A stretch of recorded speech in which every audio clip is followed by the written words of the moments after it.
Welcome. This is Melinda Barlow, CZT, Certified SinkoTangle Teacher. And today's lesson is Sinko.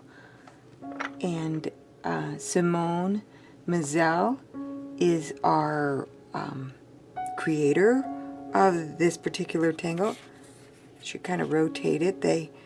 Sometimes they have an up and down, but most of the time there's no right or wrong way for the tangle to orient itself. And I loved Simcoe. It's a fun flower tangle and has lots of possibilities. I did it here on a brown tile with some white and gray accents, here on a 3Z with a little fun thing in the center, here on a round gray tile. I just had a lot of fun with it, and I was teaching it in my class this week, and we had fun with it also. I'm going to come in a little bit because I'm going to put the tile I started in my class, because Simcoe is fairly straightforward. I think you'll enjoy it. So I started a few of these little flowers, and I just started at the bottom. And you can see I did this one after I did these, so it's underneath. Don't forget to go back and work something in a space behind. So I'm going to show you how I do one up here, and then I'm going to come in and I'm going to work in a space behind so you can kind of see how I did that. So we start Sinko with a little circle, and your circle can be any size you want. I'm going to come in a little bit closer so you can see. I did mine different sizes. Some here I filled in, some I haven't. I should look at, just so you can see, comparative. This one has fairly large half circles that are drawn on the edge, and then this one right here has a fairly large half circle. So we start with a circle, and then we do a petal.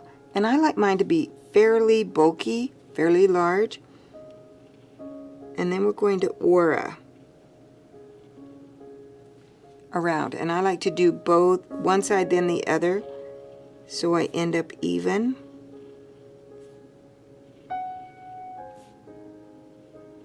Because I'm never sure how many petals it's going to end up with. And I've got 3 on each side, so I'm going to do my 4th one. And it's going to come, and then it's going to cause a stem. So it ends up with a little stem on there. And that's how you get that little stem. And then you can do embellishments within that tangle. For instance, this one you might want to do some striping.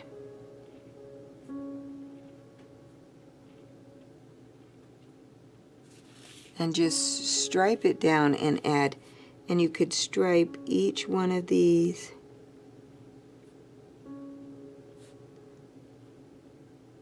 sides. Each one of the sides you can stripe them. So I would come down and stripe even this last one. And you notice my stripes have a little curve to them. It helps round out that. And then you could go back in, and as I did on this one right here, I filled it in. I filled in here. You can see I striped this one going just a little different direction.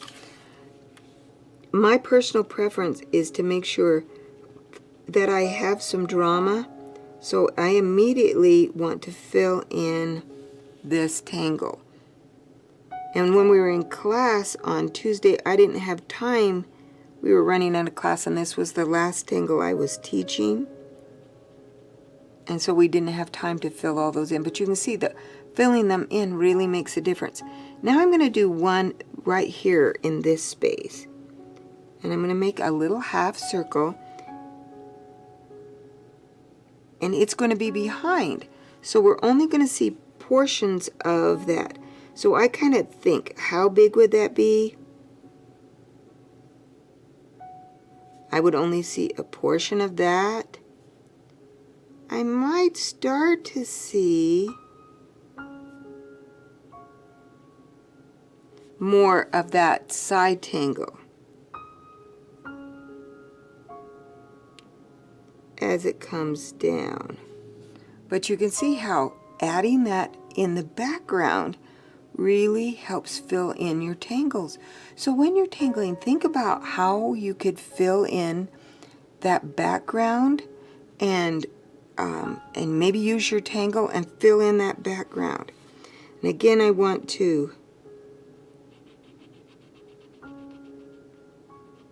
color in that back. Now, yes, I could probably fill in some up here even. So maybe I want to fill in this so they're really crowded in. So I'll put a circle here. And there's my first petal. And there's my petal on on that side. And there.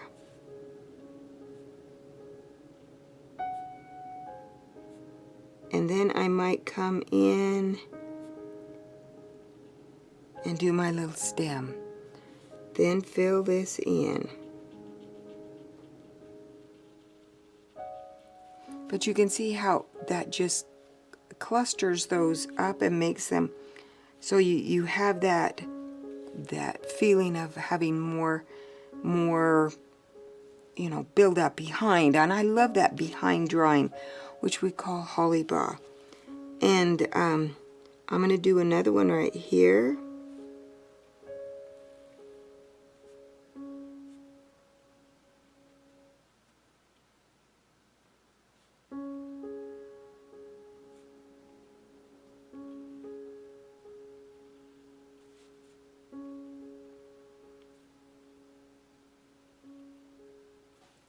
And make this stem.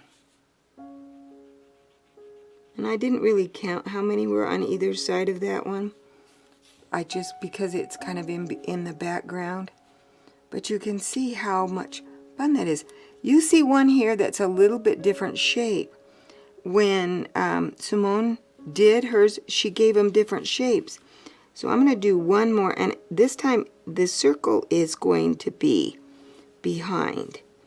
And then I'm going to come up and I'm going to flatten off that first petal. And then these are going to be a little flatter.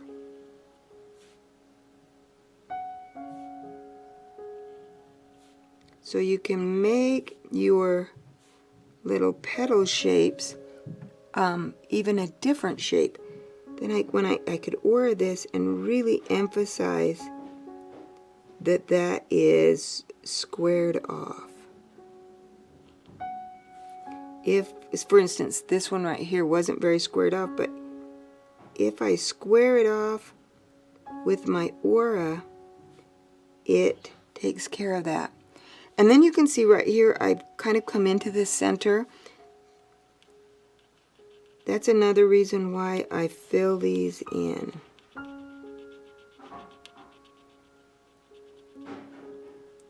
I like to fill those in. So you can see how much fun it is to draw behind. And again, here we have another spring-like tangle. Flowers, I'm ready for spring. Here, this one I think would be wonderful colored in colored pencil. So I'm going to get my colored pencils, and now I'm going to pick some colors that I might like.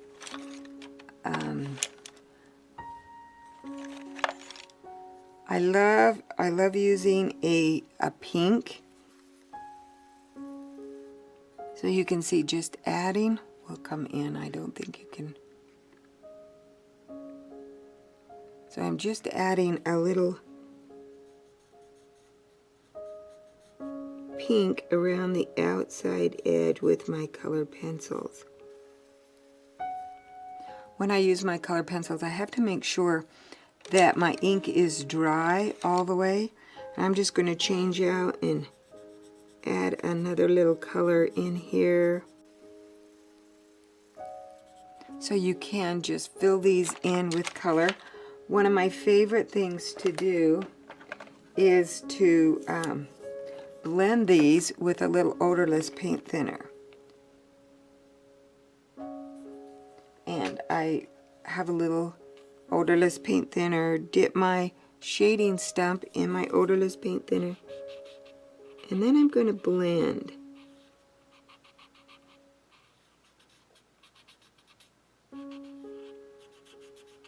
So that we don't see the white color pencil mark anymore. Or the paper underneath. It's kind of like a way of watercoloring with pencil. And after I get that, I can come back and add some more accents to that.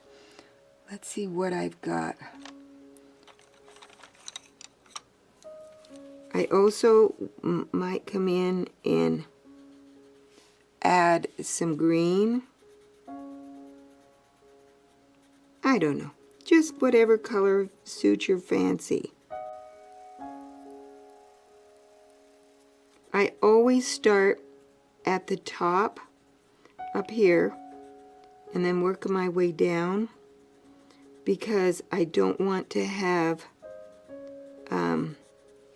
a white right up there at the top. I want it to be colored in. Now I still have a little bit of pink on here. Let's see what happens with my shadings, but I'm just going to blend. I didn't dip again. I'm just blending, picking up that color and blending those.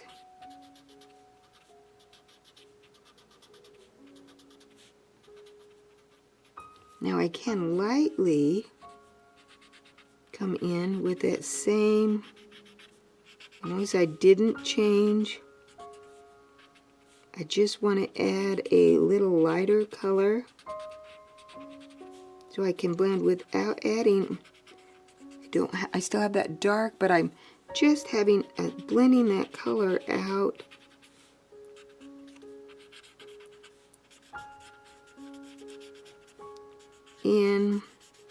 Into that space so it's not bright white. And anyway, it can be fun to color. So you might take this, and I loved adding the brown. I mean, the white on the brown, that's one of my favorites. I'm not add a lot of color, but sometimes in spring, on the gray tile, black and white, there's less thinking when we do SinkoTangle and we just do them in a black and white. When you add a color, you end up having to think a little bit more. And when I want to just meditate, I just do them so that they are just black and white or brown and white. But color is fun. Thanks again for watching. Don't forget to tangle every day. It's good for your brain. It's good for your soul. It's just good for you to take that time to slow down and put pen to paper. There's just something that the brain loves about putting pen to paper. Thanks again for watching, and have a great day.